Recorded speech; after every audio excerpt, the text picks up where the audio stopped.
Welcome back to The Price of Business. I'm your host, Kevin Price, talking to you about you and your business. It's been a long time since I've had Robert Kiyosaki on my program, the author of Rich Dad, Poor Dad, Cash Flow Quadrant, and really several other important books that have profoundly impacted myself as well as many others out there. And Robert, it's been too long. So glad to have you back. How are you, sir? Good. Thank you, Kevin. Tell us a little bit about your story. Let's start off with the story that I think is the pinnacle and the thing that resonates most with people, the Rich Dad, Poor Dad story. Talk a little bit about that before we get into your latest work. Well, Rich Dad, Poor Dad is a story about my two fathers. One was my real father, and the other was my best friend's father growing up in a little sleepy sugar plantation town called Hilo, Hawaii. And the story begins when at 9 years old, I raised my hand and I asked my teacher, I said, when will we learn about money at school? And as you know, we don't learn anything about money at school. And so when she told me, we don't teach about money at school, and I said, well, why am I in school? And that kind of began my odyssey, per se, to find out what is money, and it was kind of my study. But my poor dad, who was the head of education for the state of Hawaii, a good man, PhD, he also agreed with the teacher, says we don't teach anything about money, so you should go study with your best friend's father because he's an entrepreneur, he's coming up. So at 9 years old in Hilo, Hawaii, I began learning from my rich dad, who was my best friend's father.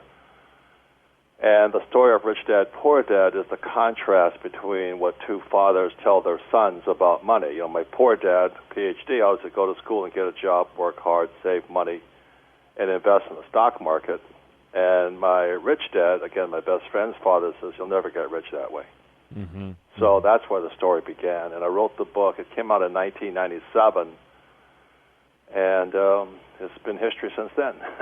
I'm curious as to what, I know the answer you're going to give me is probably similar to what actors give me, which is the current one. But what is your favorite book?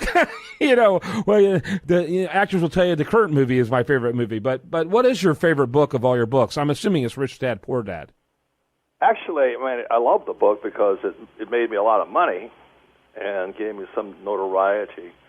But the last book I just wrote is called A Second Chance. It came out in January 2015.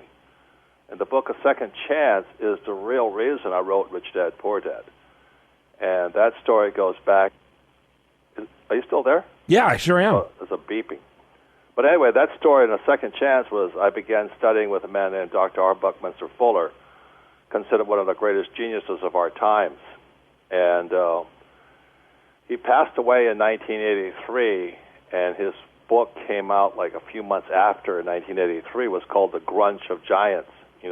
And grunch stands for Gross Universal Cash Heist. And it's about how the ultra-rich rip us all off through the monetary system. And when I read Grunch of Giants in 83, it just resonated for me because Bucky Fuller, a highly educated PhD, was saying the same thing my rich dad was saying. He says, we're being ripped off by basically our banks. And notably, today the biggest rip-off guys are Goldman Sachs and all that, who, perpetrate the crisis. We bail them out to the tune of trillions of dollars, and the average person is wiped out.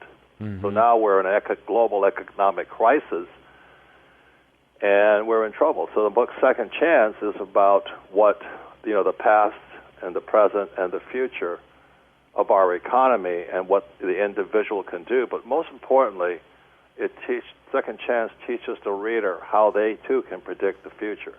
Because my predictions have been fairly spot on. For example, I said that in my book called Rich Dad's Prophecy.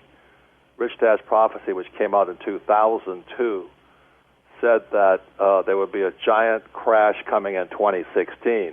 And as you know, we're on it right now. And then also in prophecy, it said there will be a preliminary crash, which would come in sometime before 2016. And that crash started in 2007.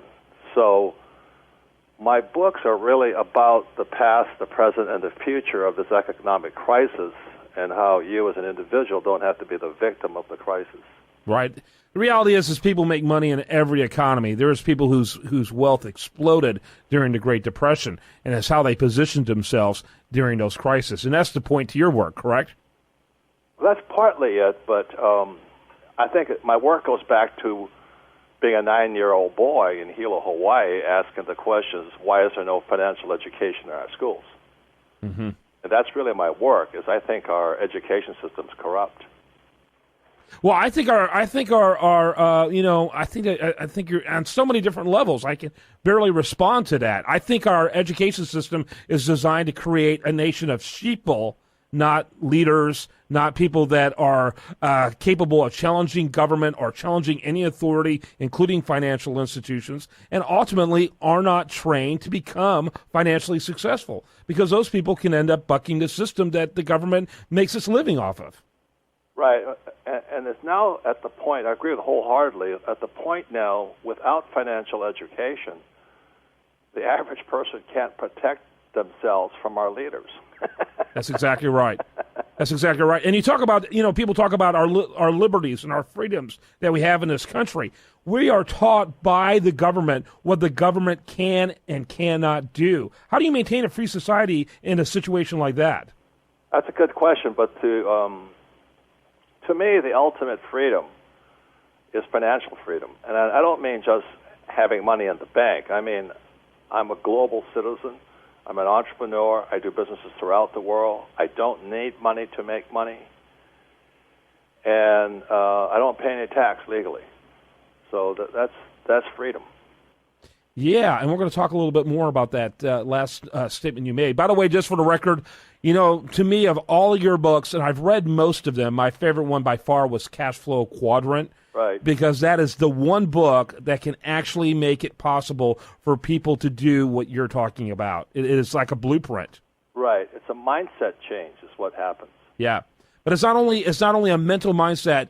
You can sit there and see how anyone can literally do what you described, and how imperative it is to move from that half of the quadrant that makes up 90% of the economy that only makes 10% of the wealth, and how to move over to that other 10%, the other half of the quadrant that makes 90% of the wealth. That's where we want to be, right? Well, that's where I wanted to be at 9 years old, Absolutely. Robert Kiyosaki, author of Rich Dad, Poor Dad. Also a great new book we're going to talk a little bit more about, Second Chance, right here on The Price of Business. Check them out at richdad.com. More for you after this.